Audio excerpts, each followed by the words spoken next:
coup, je vais juste passer sur une autre question qui n'a rien à voir avec les études. Ouais, il n'y a pas de souci, de toute façon, on est là pour ça, donc il n'y a pas de problème. Comment s'est passé ton intégration, on va dire, dès tes premiers mois? Qu'est-ce que tu as... Parce que moi, je te dis sincèrement, dès que je suis arrivé, en fait, j'ai senti comme si j'étais, genre, je sais pas, c'est comme si on m'avait formaté la tête. Genre, je me disais que c'est bizarre, les gens ne parlent pas la même langue, ils ont des comportements bizarres. Tu vois deux personnes qui s'embrassent dans la rue, des choses que tu n'as jamais vues en Afrique.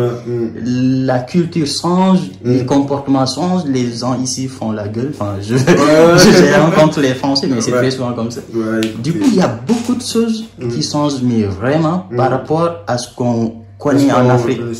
Comment toi, tu t'es dit que avec ça, je peux quand même m'intégrer, et comment s'est passée cette intégration? Ça, je pense que ça aussi, c'est une très bonne question. Hein. Enfin, comme toutes les questions.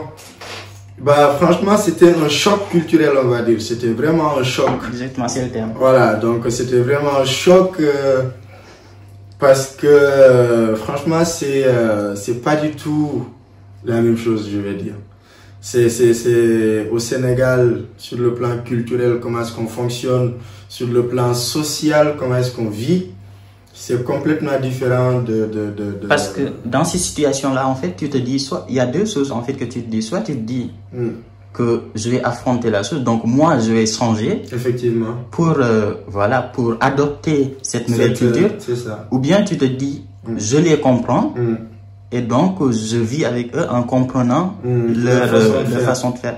Genre, toi, qu'est-ce que tu as adopté en fait dès que tu as vu ça? Je pense que c'est un peu des deux. À mon avis, là, c'est la question piège. Franchement, je me suis dit, écoutez, voilà, je vais m'ouvrir à une nouvelle culture. Donc, j'ai décidé de m'ouvrir à une façon de faire. Donc, tout en sachant que j'ai mes principes, hein, j'ai mes valeurs africaines, j'ai mes valeurs sénégalaises, on va dire. Mais de façon générale, je me suis ouvert, j'ai adopté cette nouvelle culture. Hein, j'ai rien contre la culture française, au contraire.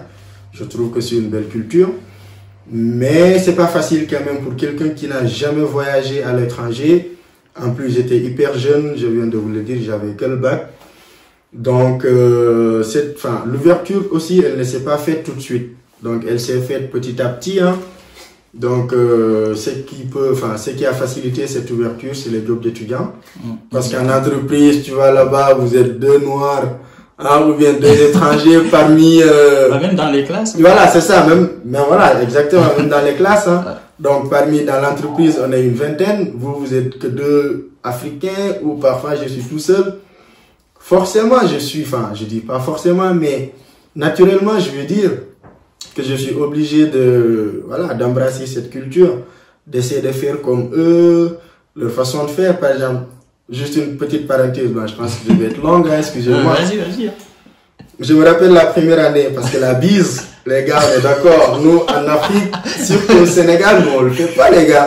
De ouf. Voilà, nous on le fait pas. Alors que là, c'est une façon de se dire bonjour. Voilà, même entre deux garçons, hein, ils peuvent se faire la bise, garçons et filles, et entre deux filles. Donc, je me rappelle dès mes premiers mois, quand je suis venu, j'ai trouvé mes potes juste devant la classe.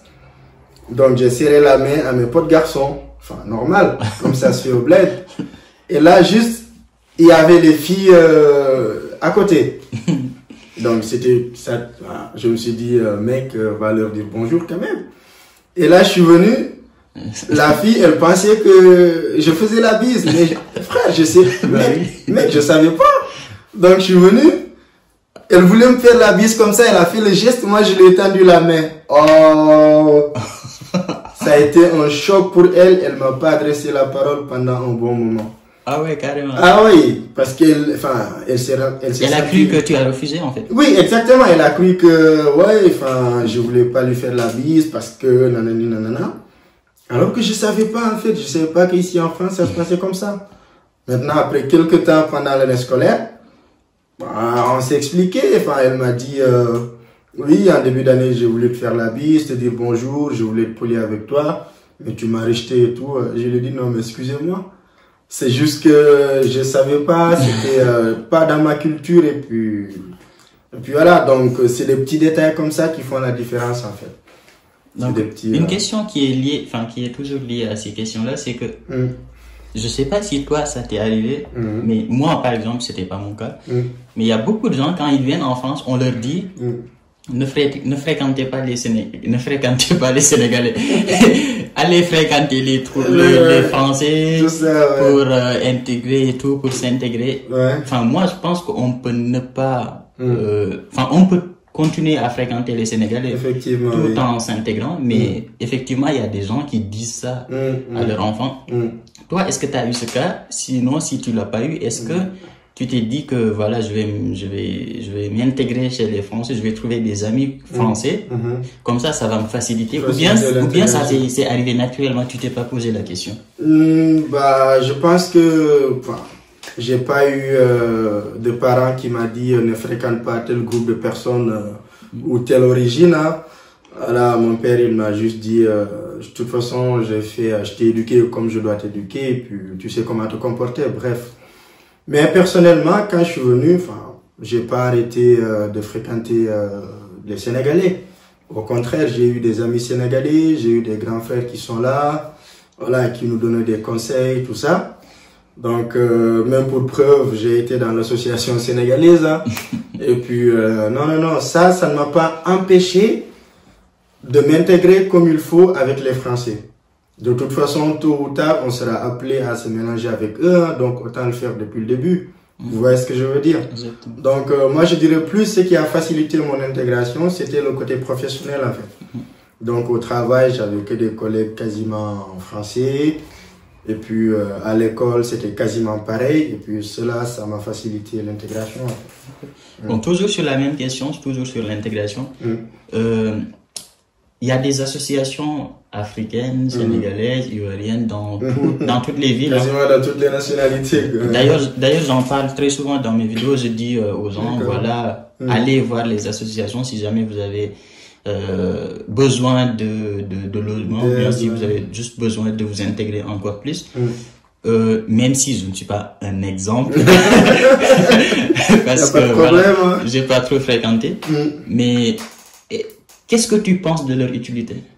Des associations étrangères qui sont là, bah, je pense que elles sont intéressantes quand même, hein, parce que niveau social, je pense qu'en tout cas, je peux pas témoigner pour toutes les associations, mais pour le peu que je connais quand même, je pense qu'elles font un beau travail quand même. Parce qu'il y a pas mal d'étudiants que je connais ici, particulièrement à Clermont-Ferrand. Quand ils venaient, ils sont passés par l'association pour vraiment faciliter leur intégration, ou bien pour trouver un logement, ou bien sur le volet social, il y a pas mal d'associations qui organisent la collecte, comment ça s'appelle, des habits qu'on n'utilise plus, ou la vaisselle, afin de le donner aux étudiants qui viennent d'arriver. Donc je pense que rien que pour ça, franchement, chapeau, quoi.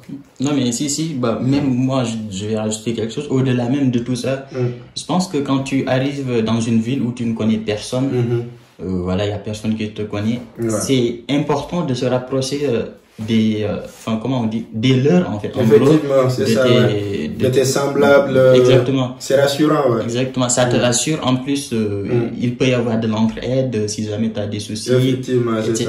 Donc, voilà. En plus aussi, pour dire ça n'a rien à voir avec le communautarisme. C'est pas parce que tu fréquentes une association de ton pays d'origine que tu n'as pas envie de t'ouvrir à d'autres nationalités. Non, au contraire. Plus tu te mélanges avec tes semblables, comme tu as dit, plus tu te sens en confiance, plus tu te dis, je ne suis pas le seul dans la galère, je ne suis pas le seul dans les problèmes. Donc, ça a un côté rassurant quand même, je vais dire. Non, exactement, je suis assez d'accord. Et troisième question qui est toujours liée à la question de l'intégration. Moi, je l'ai vécu, je sais pas si toi tu vas nous dire. Quand je suis arrivé, j'ai eu beaucoup de mal avec la langue. Enfin, c'est pas que j'ai du mal, parce que moi, sincèrement, j'ai toujours été quelqu'un, je pensais que je parlais bien français, et j'avais une maîtrise assez bien du français, mais l'accent est là. Ce qui fait que quand tu parles, on te comprend pas très souvent, on te demande de répéter. c'est chiant en fait. Comment tu as vécu ça? Si tu l'as, bien sûr, si tu l'as vécu. Bah écoutez, naturellement que je l'ai vécu, hein, ça c'est sûr. Quand on n'est pas né en France ou bien quand on n'a pas grandi en France, effectivement, bah notre façon de parler est différente de la façon dont parlent les Français, naturellement. Donc j'ai eu beaucoup de mal au début quand même, je me faisais répéter. Ou bien on me demandait de parler plus fort, ou bien quand, par exemple, je me rappelle quand je suis parti faire mes démarches pour ouvrir un compte en banque, ma conseillère, franchement, elle m'avait pas comprise. Elle était là, je vous dis, quasiment chaque mot, elle me faisait répéter. Ah, excusez-moi, mais désolé, mais j'ai pas l'habitude. Non, je lui ai dit, mais c'est pas grave, c'est normal. Voilà, donc oui, je pense que quasiment tout le monde est passé par là, mais on finit par s'adapter. Hein. Exactement. On finit par s'adapter. Ouais. Donc toujours pour les gens qui viennent d'arriver, hein, si jamais vous vivez des choses comme ça, ce n'est pas grave, ce n'est pas parce que les Français sont méchants ou genre quelque chose, c'est juste parce que c'est normal en fait. C'est ça. C'est comme un Français qui vient au Sénégal et qui essaye de parler. Voilà, il aura un accent qui est différent de quelqu'un qui est né au Sénégal. Forcément. Si tu prends un Américain, même s'il vient en France, il aura le même problème. Quand tu veux parler français, les Français auront du mal à le comprendre. C'est tout à fait normal.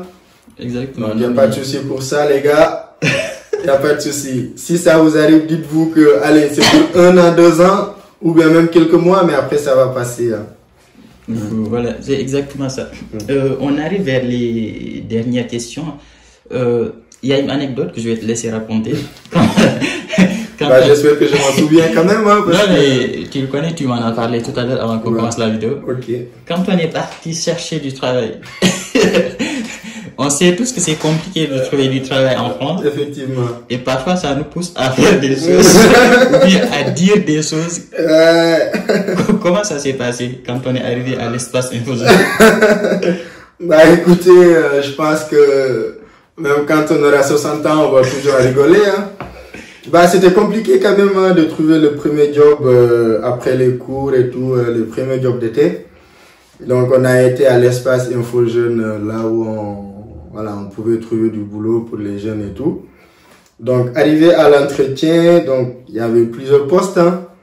Donc là, je pense que c'était le poste de manutentionnaire, je pense, ouais. À Auchan. Voilà, à Auchan. Donc c'était...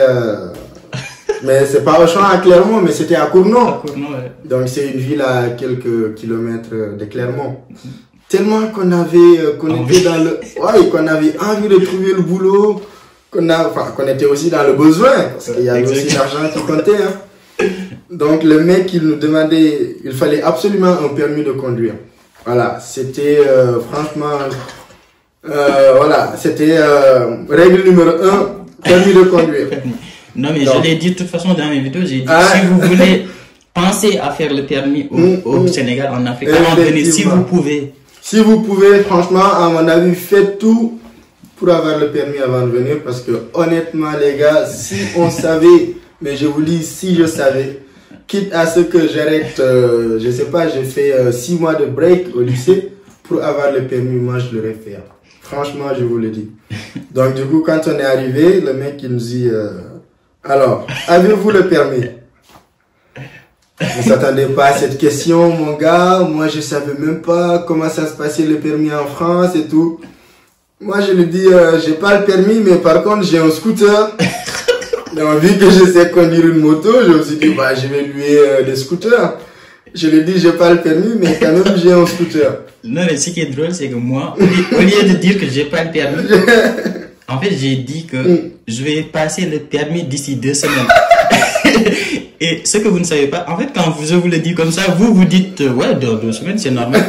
Sauf que le permis en France, ça peut durer 1 an. Effectivement. Voire même plus. Du coup, la dame, elle va regarder, elle s'est dit, mais... celui-là, il s'est pas si dit... Ouais, c'est ça, on avait eu beaucoup d'amis hein, qui ont dit, non, j'ai pas le permis, mais je l'aurai la semaine prochaine. Ouais. Donc, tu sens nettement que lui, il sait pas ce que c'est que le permis. Non, mais... c'est ça. Non, mais... Très intéressant. Et du coup, moi, j'ai une question. C'est que, parce que je le reçois très souvent, Pour vivre en France, aujourd'hui, en tant qu'étudiant, normal, disons qu'il ne fait pas de dépenses excessives, combien il lui faut pour un mois? Pour un mois, franchement, après, je dirais ça dépend. Hein. Ça dépend si tu es logé au Crous, si tu es logé chez les particuliers. Mais en faisant la moyenne de tout ça, allez, disons 500 €, c'est raisonnable. 500 €. Ouais, 500 €. Je pense que j'étais un peu plus gentil parce que moi je disais 400 €. Oui, 400, 500, oui, je serai dans la même fourchette. Je dis 500, enfin, au cas où si quelqu'un est chez les privés et qui paye le loyer, les factures, donc c'est pour ça que j'ai dit 500.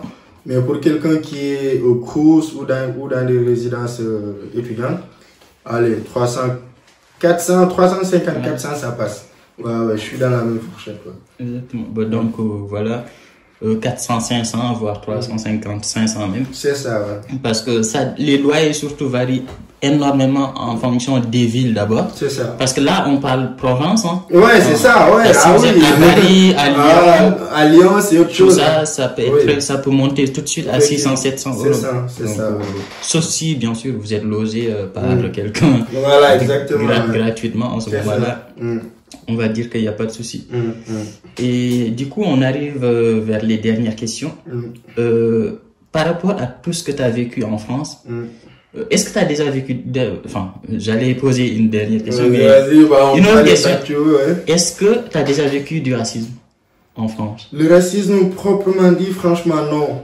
Voilà. J'espère que je vais jamais vivre cette situation. Hein.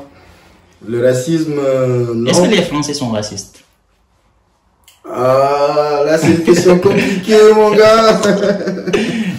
Non, mais parce que, en fait, moi je le dis parce que au Sénégal, sincèrement, enfin, même en Afrique francophone en général, par rapport à la colonisation et tout, enfin, là on rentre dans un débat politique, mais voilà, il y a une sorte de petite haine envers le colonisateur, etc. Ce qui fait que on a l'impression, on pense que les Français sont racistes parce que voilà, c'est les colons, etc. Alors que voilà, sur place, on peut voir autre chose. Est-ce que tu as remarqué du racisme ou pas du tout? Bah, en tout cas, pas par rapport à ma propre personne. Donc, comme je te dis, j'ai jamais été victime de racisme. En tout cas, jusque-là, que ça soit dans le milieu professionnel ou dans le milieu scolaire. Donc, j'ai jamais été victime de racisme. Mais je connais des gens qui ont été victimes de racisme quand même. Ou bien de discrimination. Après, je fais pas une généralité. Tout le monde n'est pas raciste. Et les gars, sachez que dans n'importe quel pays, il y a des gens qui sont racistes. Même au Sénégal. Donc même au Sénégal, vous allez là-bas, il y aura forcément des gens qui vont te dire « Ouais, j'aime pas les blancs, j'aime pas les étrangers. » Donc, il y a des racistes partout. Donc, à mon avis, moi, je colle pas le racisme par rapport à un groupe de personnes. Donc, il y a des racistes partout.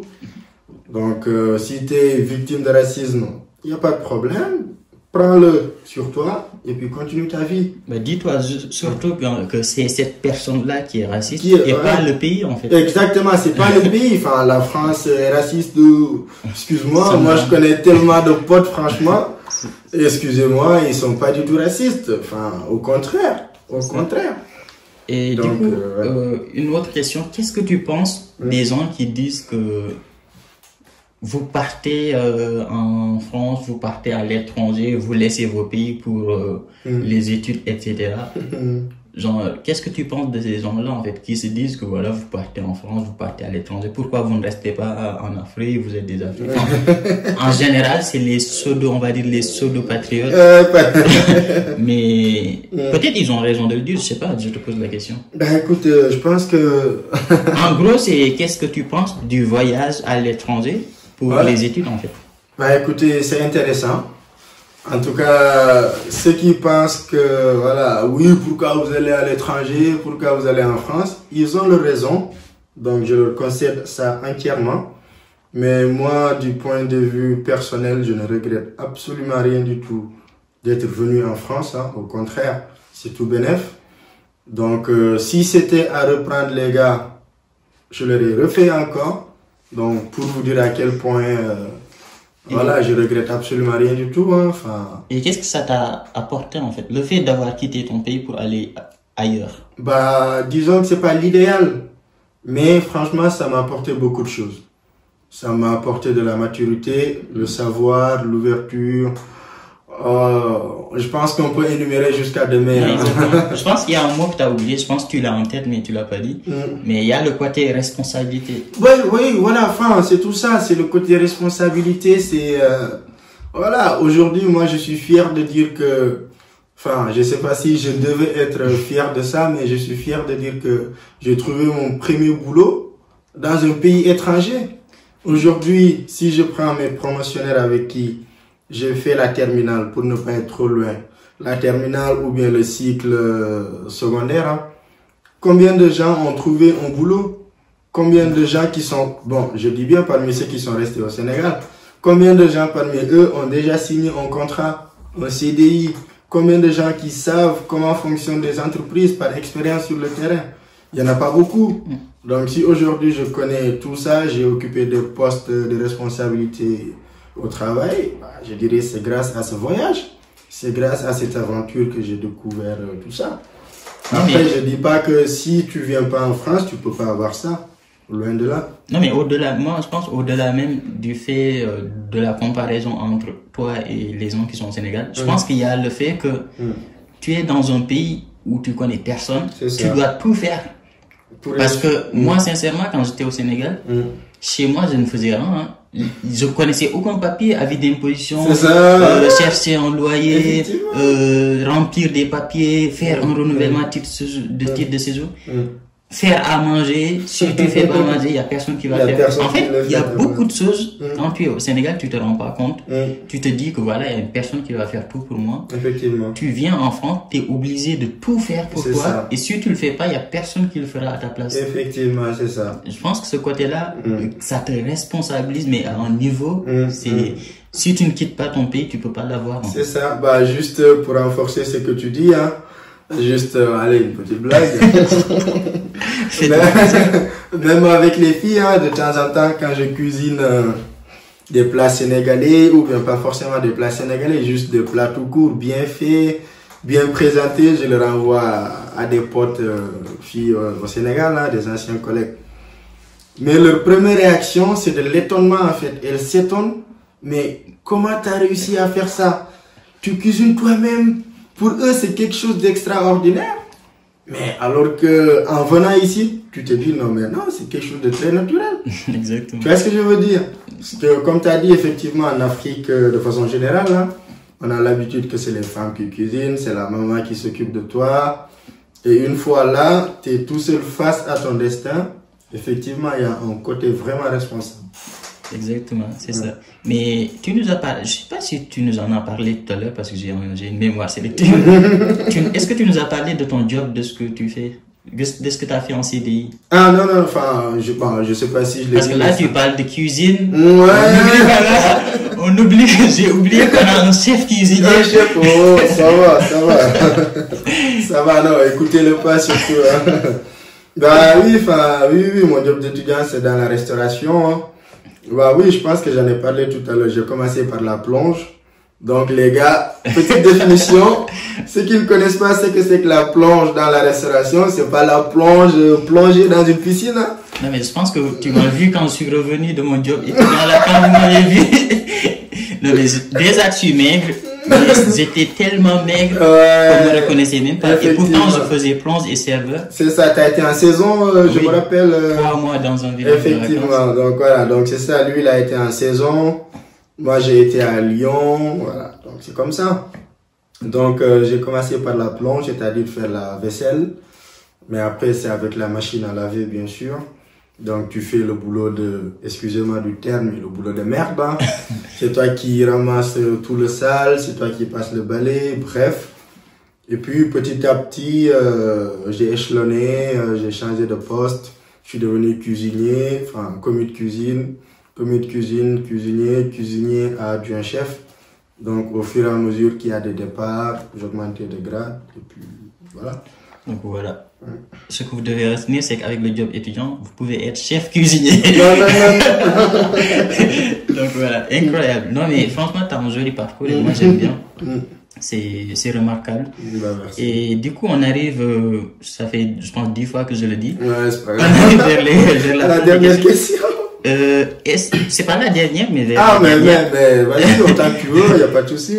Est-ce que tu recommandes la France, en fait? Aujourd'hui, est-ce que si un étudiant qui est au Sénégal, en Afrique, te dit que j'ai envie de venir en France, est-ce que tu lui dis oui, viens? Ça, je pense que s'il y a une Par rapport à réponse. tout ce que tu as vécu. Ah oui. Enfin, je pense que franchement, vous le remarquez, je commence à bégayer, hein, parce que j'ai pas envie de donner une réponse, que ça soit une réponse considérée, voilà, enfin, que ça soit des mots, entre guillemets, tirés du Coran ou de, voilà, je sais pas, d'un livre saint, non, mais pas ça.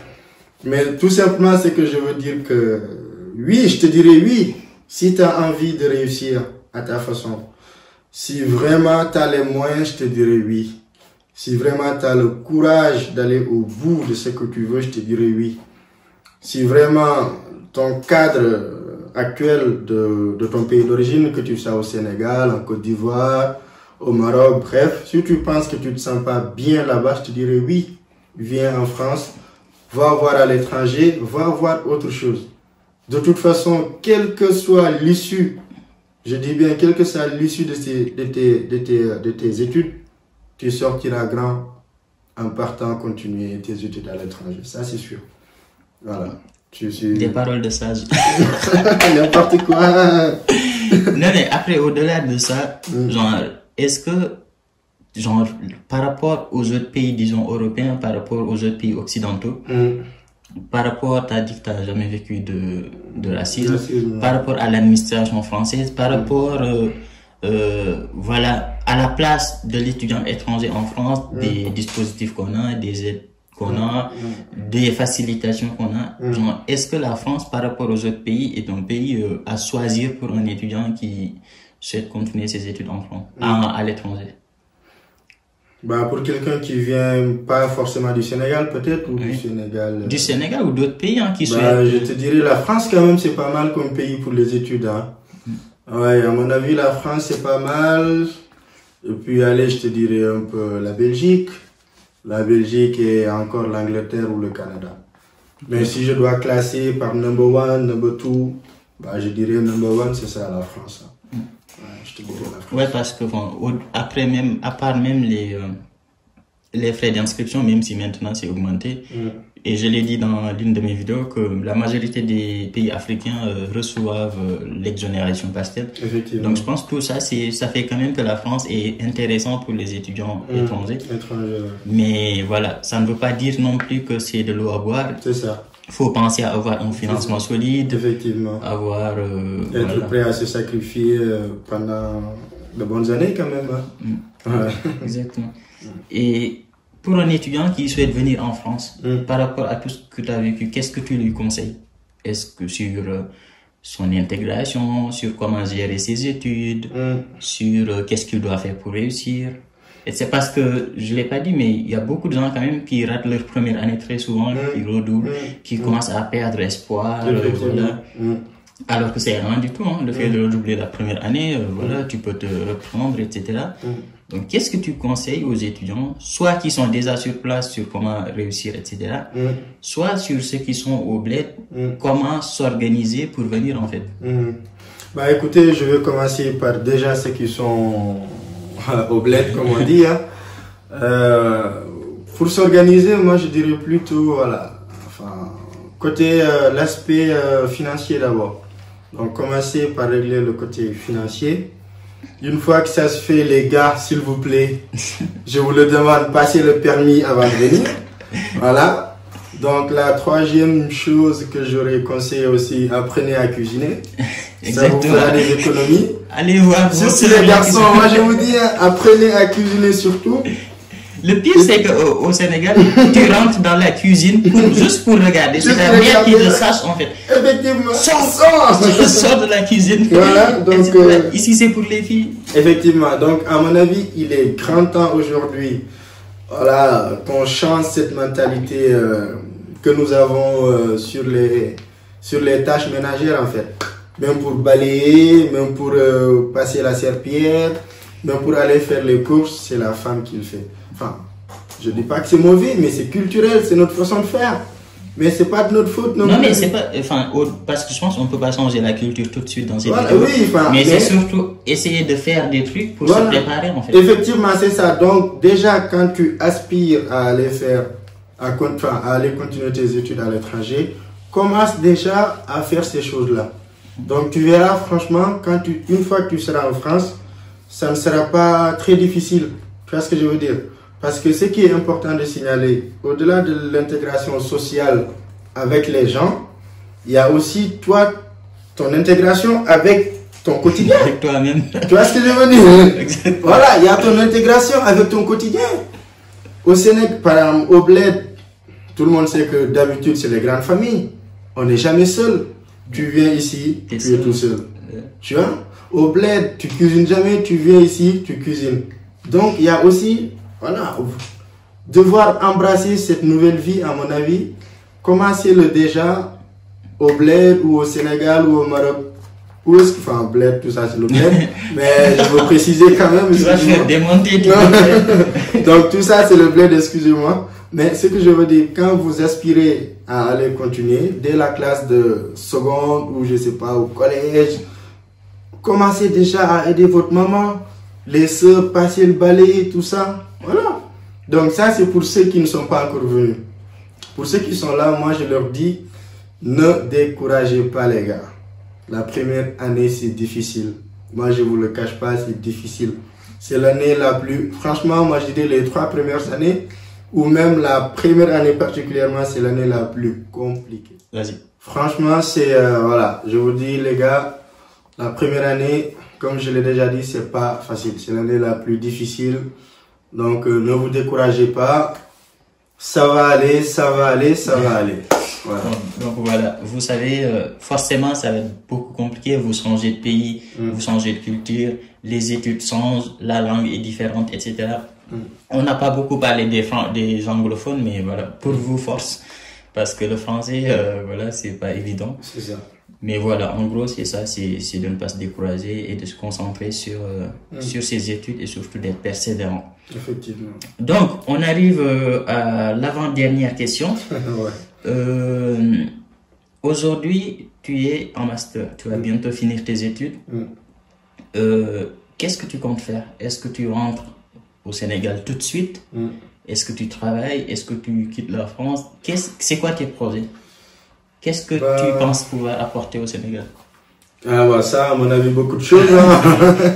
Qu'est-ce que je pense pouvoir apporter au Sénégal? Beaucoup de choses. Mais déjà, avant ça, qu'est-ce que oui, tu vas faire? Voilà, c'est ça. Personnellement, je compte déjà finir mes études et puis voilà. Et puis, une fois que c'est fini, ce que j'aurais souhaité, franchement, c'est de trouver un travail ici. Hein. Donc, en France, essayer d'améliorer un petit peu mon expérience quand même. Donc, c'est toujours intéressant de voir autre chose, hein, on est d'accord. Donc, une fois que ça se fait, le but de tout ça, franchement, c'est de pouvoir m'investir, en tout cas, idéalement dans mon pays. Mais quand tu dis expérience, tu dis quoi? C'est 2 ans d'expérience, c'est 5 ans ou bien c'est 20 ans? Oh, là, non. Allez, pas 20 ans quand même. Voilà, à mon avis, pas 20 ans, mais allez, quelques 5 années d'expérience. Ça sera en fonction des opportunités, en fait, qui vont s'ouvrir à ma personne, en fait. Donc, en fonction de ça, je vais m'adapter. Mais ce qui est sûr, le but final de tout ça, c'est de m'investir, être mon propre patron, créer de l'emploi au Sénégal et puis voilà, avoir mon propre entreprise. Donc, c'est un peu même mon orientation vers le management. Donc, c'est un peu ça, en fait, le but final. Bah, c'est la question d'ailleurs que j'allais poser. Est-ce que tu souhaites rentrer pour travailler pour une entreprise, pour être salarié, ou bien pour créer ton propre truc Bah, je pense que après avoir travaillé ici en tant que salarié, quand je vais au Sénégal, l'idéal en tout cas, ce sera pour me lancer dans mon propre business en fait. D'accord. Bah, c'est très intéressant. Au moins, tu as des projets pour ton pays. C'est pas comme les gens qui restent en France Bah, écoute, 40 ans, 50 ans. Bah, écoute, moi, je les reproche rien. Chacun a son choix. Je suis un choix, pardon. Exactement. Mais, non, mais c'est vrai que c'est intéressant. Après, moi, je reproche pas aux gens qui sont en France d'être en France. Mais voilà, c'est quand même intéressant, même si on reste en France, d'investir en fait effectivement, c'est ça. Au pays et d'essayer de faire avancer les choses là-bas. Ouais, petit à petit, bah oui. Voilà. Donc, je pense qu'on est arrivé à la fin. Juste, où est-ce que les gens peuvent te retrouver? Ah, bah ça, à mon avis. Je pense qu'il y a des filles qui voudront. Oh, allez, c'est bon. qui vont vouloir. Je ne crée pas de problème, c'est mon ami quand même. Justement, j'ai oublié cette question-là. Alors, monsieur est prenable ou. Bah écoutez, cette question je la réponds pas quand même, hein, parce que à mon avis ça n'a aucun intérêt pour les étudiants qui veulent venir ou les étudiants qui sont déjà là, donc. Non mais je pense que c'est une question d'ailleurs très intéressante parce que tout le monde sait que la France fait froid et que. Bah écoutez, le seul conseil que j'ai pour vous pour le froid, c'est de vous munir d'un chauffage et d'une couette. Les gars, à mon avis, ça fera l'affaire. En tout cas, moi, je me sers de ça. Et puis, voilà. Bon, je pense qu'il veut pas nous dire, c'est pas grave, mais moi, j'ai une petite idée. Il a peur de madame. Bon, bref. Est-ce que tu souhaites laisser tes réseaux sociaux pour les gens qui souhaitent te contacter? Ouais. Bah, écoutez, en tout cas, ça sera toujours un plaisir, voilà, d'interagir avec tes abonnés, hein. Enfin, voilà, je pense que ça sera toujours bénéfique. Donc, ton Instagram. Voilà, je te laisserai mettre mon Insta, je sais pas. Oui, je le mettrai en description. Voilà, description, mon Insta et mon Snap, et puis, bon, mon numéro, quand même, je le donne pas, les gars, d'accord? Mais sinon, mon Facebook, mon Insta, bah, je suis beaucoup plus présent sur Insta et Snap. Et puis, si vous avez des questions, enfin, bah, je pense que Alassane, lui, Boy Galsen, lui, vous a tout dit, hein, franchement. Je ne saurais pas vous dire tout ce qu'il ne vous a pas dit, franchement. Non, mais de toute façon, je mettrai ses réseaux sociaux en description pour les gens qui souhaitent aller le contacter ou juste s'abonner à lui pour lui faire une star. Bon, merci à toi. Bah écoutez, en tout cas, merci de m'avoir donné cette occasion, hein, de m'exprimer, de partager mon expérience avec mes frères et sœurs. En tout cas, ça sera toujours un plaisir. Merci. Merci à vous.